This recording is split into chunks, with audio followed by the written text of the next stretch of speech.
Jumlah penduduk Tiongkok yang sangat besar dengan populasi penduduk hampir 1,4 miliar, artinya lebih banyak orang yang tinggal di Tiongkok daripada di benua Eropa, Amerika Utara, dan Australia jika ketiganya digabungkan. Hampir 18% populasi manusia di bumi adalah orang-orang Tiongkok.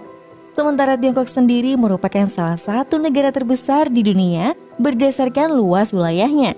Tapi meskipun populasinya sangat besar dan wilayahnya sangat luas, hampir setengah luas daratannya ternyata kosong. Jika kita menggambar sebuah garis diagonal di atas wilayah Tiongkok, mulai dari kota Heihe di sebelah timur laut hingga ke Tengchong di sebelah barat daya, kalian akan mendapati bahwa 94% populasi penduduk Tiongkok ternyata tinggal di bagian timur garis ini, yang menempati hanya sekitar 43% dari seluruh daratan Tiongkok.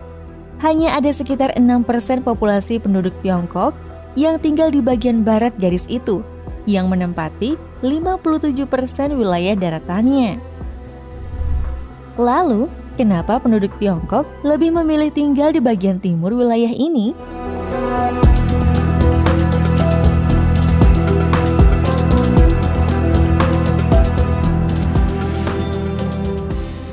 Bagian timur wilayah Tiongkok ini merupakan rumah bagi lebih dari 1,3 miliar penduduk. Sementara di bagian baratnya adalah rumah bagi sekitar 84 juta penduduk.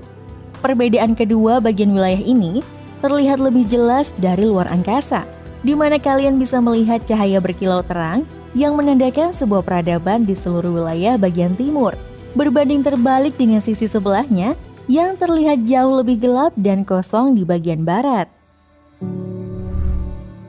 Pada abad ke-21 di Tiongkok masih memiliki luas wilayah yang belum berkembang dan jarang ditempati di bagian baratnya. Permasalahan wilayah bagian barat Tiongkok masih saja belum terpecahkan sejak ribuan tahun lamanya. Hampir satu abad yang lalu di tahun 1935, seseorang bernama Hu Huanyong menggambar peta ini dengan garis yang sama, lalu diterbitkan dalam jurnal geografi negara Tiongkok. Dia menemukan bahwa 96% populasi penduduk Tiongkok hidup di wilayah bagian timur garis yang dia buat tersebut, sementara 4% populasi yang lain hidup di wilayah bagian baratnya.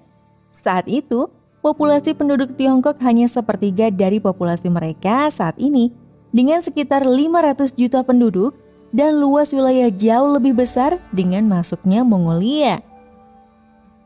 Hampir satu abad sejak peta tersebut dibuat, Tiongkok kemudian kehilangan Mongolia. Populasi mereka kemudian meroket sampai 3 kali lipat, hingga mencapai 1,4 miliar penduduk.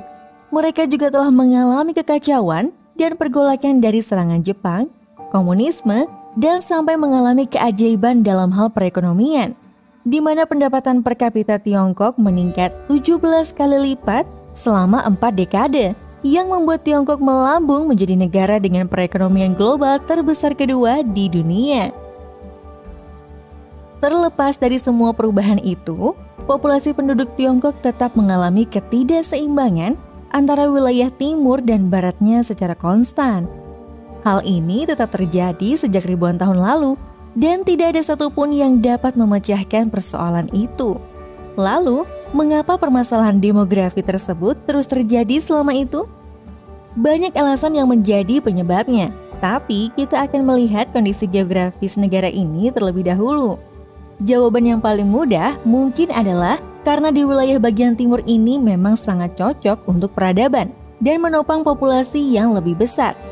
Di wilayah ini, terdapat banyak dataran terbuka di bagian utaranya dengan iklim yang lebih hangat, curah hujan yang melimpah, serta mudah digunakan sebagai lahan pertanian dan diapit oleh 2 sungai terbesar di dunia, yaitu Sungai Kuning dan Sungai Yangtze.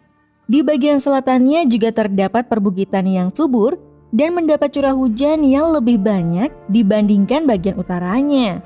Berbatasan langsung dengan dataran ini, terdapat barisan pegunungan yang membentang dari utara ke selatan.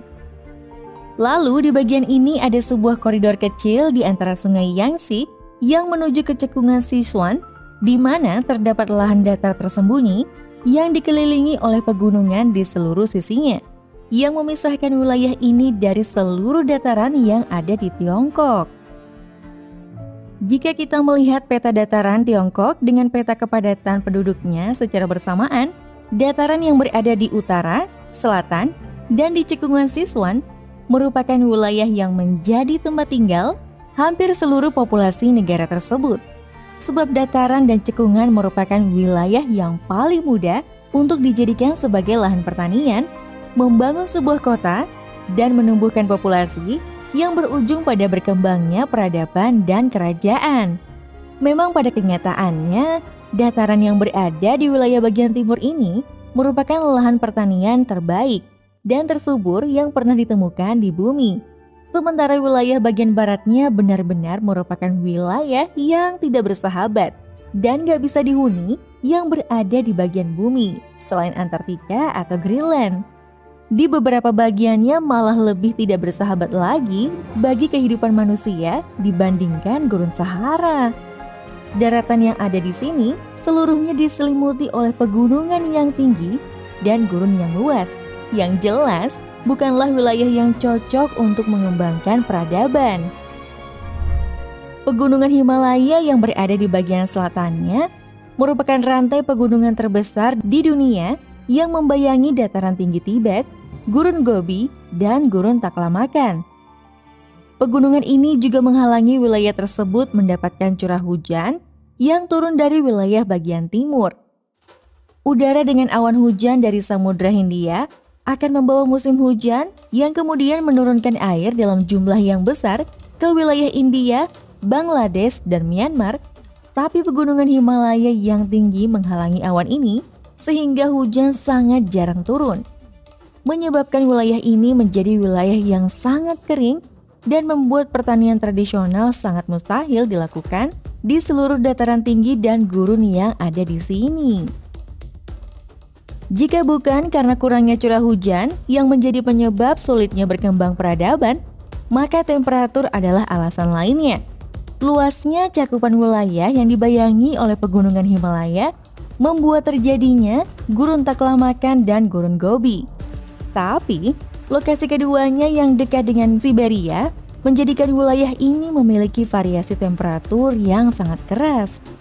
Angin dingin kencang yang berhembus dari Antartika bisa membuat temperatur di gurun ini mencapai hingga minus 40 derajat Celcius di musim dingin. Di musim panas, temperaturnya bisa meroket hingga 45 derajat Celcius. Temperatur di gurun ini bisa berubah hingga sebanyak 35 derajat Celcius hanya dalam waktu 24 jam saja. Dan yang lebih buruknya lagi, wilayah gurun ini ternyata semakin meluas. Pasir yang ada di gurun ini selalu bertambah hampir sebanyak 3.600 km persegi setiap tahunnya. Artinya, di setiap dekade pasir yang ada di Gurun Gobi saja bisa menutupi wilayah seluas Taiwan. Sementara itu, Gurun Taklamakan berada di wilayah yang disebut sebagai Cekungan Tarim, yang memiliki temperatur yang brutal di musim panas dan musim dingin. Selain menjadi wilayah yang hampir tidak memiliki air dan dikelilingi pegunungan tinggi di seluruh sisinya, wilayah ini tidak hanya sulit dicapai, tapi juga sangat sulit untuk bertahan hidup jika kalian terpaksa harus berada di sini. Karena hal inilah, wilayah Cekungan Tarim dipercaya sebagai tempat terakhir di seluruh wilayah benua Asia yang ditempati oleh manusia. Kira-kira sekitar tahun 1800 sebelum Masehi, beberapa abad setelah orang-orang Mesir kuno mendirikan piramida besar di Giza. Sebagai dampak dari kondisi geografis yang buruk ini, daratan yang berada di wilayah barat dari garis yang dibuat oleh Hu Huanyong dalam peta Tiongkok hampir selalu menjadi wilayah dengan gurun tandus yang selalu dijauhi oleh manusia. Sementara itu, wilayah bagian timur garis tersebut menjadi tempat lahirnya peradaban masyarakat Tiongkok yang terus dihuni oleh para penduduk sepanjang waktu. Karena alasan itulah, kekacauan populasi penduduk Tiongkok terus bertahan selama ribuan tahun. Tapi, hal ini menimbulkan pertanyaan lain. Jika lebih dari setengah daratan di Tiongkok tidak bisa dihuni, lalu mengapa mereka masih menguasai wilayah tersebut sejak awal? Jawabannya adalah karena sebenarnya daratan yang luas tersebut bukannya tidak berguna sama sekali seperti yang terlihat sekilas di peta. Kita ambil contoh Tibet yang hanya memiliki populasi kurang dari 4 juta penduduk. Tapi bukan jumlah populasinya yang penting bagi Tiongkok, melainkan persediaan air dan lokasinya yang tinggi menjulang di atas dunia. Tibet merupakan rumah dari puluhan ribu gletser yang secara kolektif menjadi cadangan air terbesar ketiga di dunia setelah Antartika dan Greenland. Inilah yang menjadi Tibet dijuluki sebagai kutub ketiga di bumi. Tapi bukan hanya gletsernya saja yang penting, Tibet juga merupakan menara air di Asia sebab banyak sungai terbesar di dunia berawal dari dataran tinggi Tibet, antara lain Sungai Kuning dan Sungai Yangtze, Sungai Brahmaputra, dan Sungai Gagara. Sungai-sungai ini mengalir dari wilayah tidak berpenghuni di dataran tinggi Tibet, terus menuju ke hilir melalui wilayah yang dihuni oleh jutaan orang di Pakistan, India, Nepal, Bangladesh, Myanmar, Thailand, Kamboja, Laos, Vietnam, dan tentu saja Tiongkok. Menguasai Tibet berarti juga menguasai sumber dari sungai-sungai ini, yang artinya juga mengontrol persediaan air minum dari ratusan juta orang yang hidup di India hingga Tiongkok. Karena itulah dari sudut pandang Tiongkok, mereka ingin memastikan persediaan air bersih akan terus ada dan tidak terputus dari kedua sungai yang ada, yaitu Sungai Kuning dan Sungai Yangtze, dan menguasai sumber air terbesar ketiga di dunia untuk mengamankan masa depan di mana kemungkinan air akan sulit didapatkan. Menguasai Tibet merupakan kebijakan yang sangat penting untuk menjamin keamanan negara di masa depan, terlepas dari invasi dan perebutan wilayah yang terjadi selama beberapa dekade. Semua hal tersebut telah menjelaskan tentang pentingnya Tibet. Lalu bagaimana dengan gurun luas yang berada di bagian barat lautnya? Peradaban masyarakat Tiongkok telah berusaha untuk menguasai daratan yang tidak ramah ini selama ribuan tahun dengan dua alasan besar, yaitu untuk mencegah kehadiran para suku nomaden yang sering merampok kekayaan yang berasal dari wilayah timur, dan juga untuk mendukung perdagangan yang menguntungkan ke wilayah barat. Kondisi geografis Tiongkok di sekitar dataran subur yang berada di wilayah bagian timur yang membentuk peradaban mereka, posisinya memang sangat aman dari penjajah di segala arahnya. Bagian timur dan selatannya merupakan lautan, sementara bagian barat dan barat lautnya adalah pegunungan tinggi dan gurun yang membentang sepanjang ribuan kilometer. Hanya ada dua titik kelemahan di wilayah ini, yaitu di sini dan di sini. Ini adalah dataran yang menjadi pusat dari peradaban Tiongkok yang membentang tanpa gangguan dari luar, mulai dari lembah di sekitar Sungai Kuning hingga ke Manchuria dan Asia Tengah, tanpa adanya penghalang alami yang bisa melindungi wilayah ini. Beberapa bangsa nomaden seperti bangsa Mongolia, bangsa Tatar, bangsa Han, dan yang lainnya bisa selalu melakukan penyerangan dan menaklukkan wilayah yang lebih kaya untuk melakukan perampokan dan penjarahan. Selama ribuan tahun, beberapa dinasti berusaha menutup celah ini dengan membangun benteng pertahanan yang kemudian menjadi apa yang kita kenal sebagai tembok besar Tiongkok.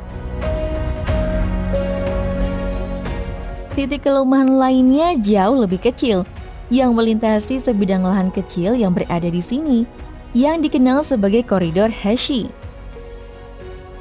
Ini adalah hamparan tanah yang sangat sempit di gurun sebelah barat yang sangat mudah dilintasi karena sangat datar dan dihiasi oleh oasis, yang semakin mempermudah para penyusup melintasi wilayah ini. Diapit oleh pegunungan yang membentang dari utara dan selatan, serta dikelilingi oleh lingkungan yang paling tidak bersahabat di dunia. Koridor Heshi ibarat jalur alami sepanjang ribuan kilometer yang mengarah langsung ke pusat dataran Tiongkok yang kaya, kemudian menuju ke cekungan Tarim di Asia Tengah yang berada di sebelah barat.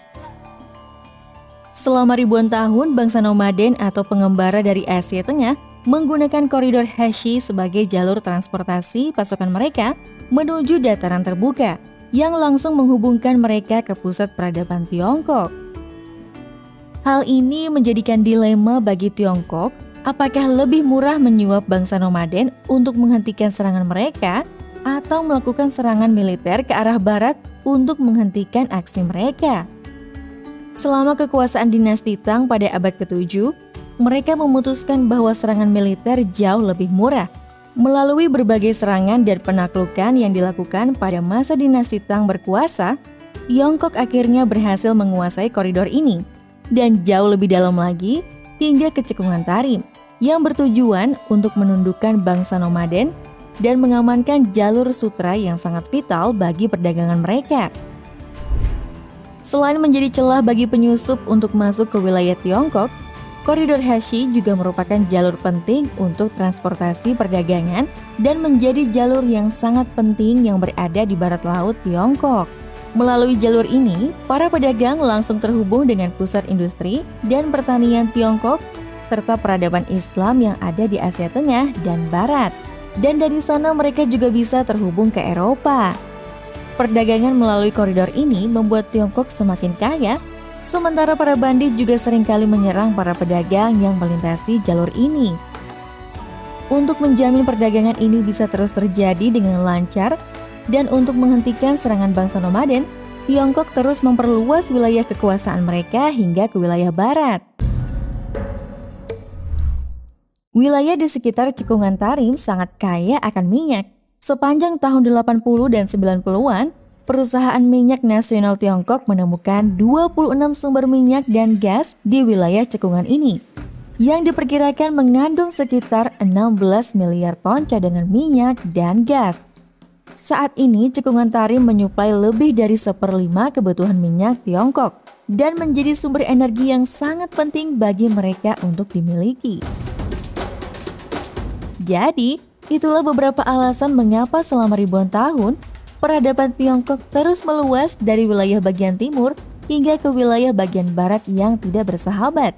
Tapi ada faktor lain yang membuat Hu Huanyong membagi wilayah Tiongkok dengan garis tersebut, yaitu faktor etnis.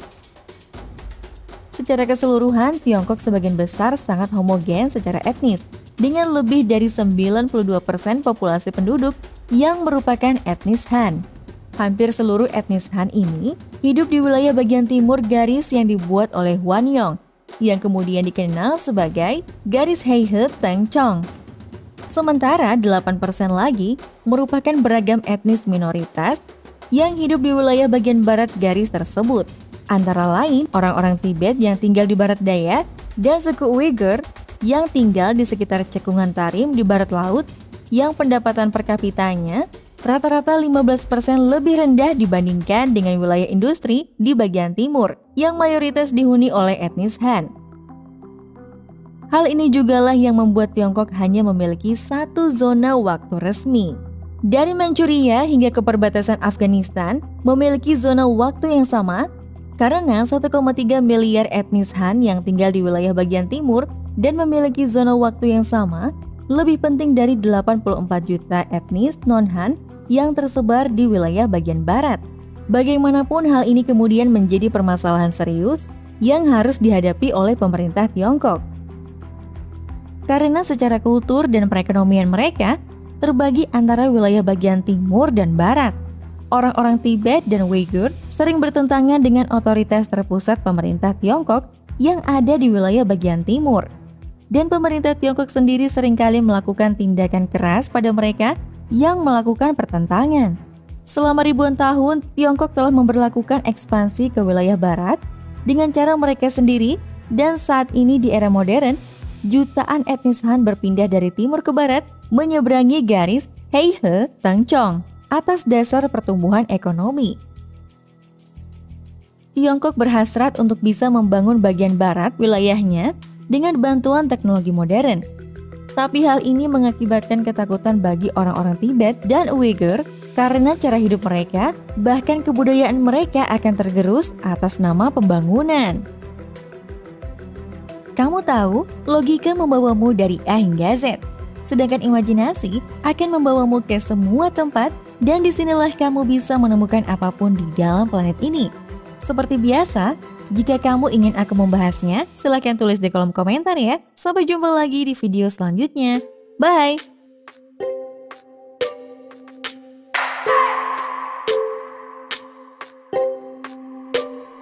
I just wanna hold you. I just wanna look into your eyes and tell you that I want you. You know you make me feel so alive. Can't stop thinking about you day and night. Love it when you kiss me, love it when we touch. Every time I'm down, yeah, you make me smile. You're the solution.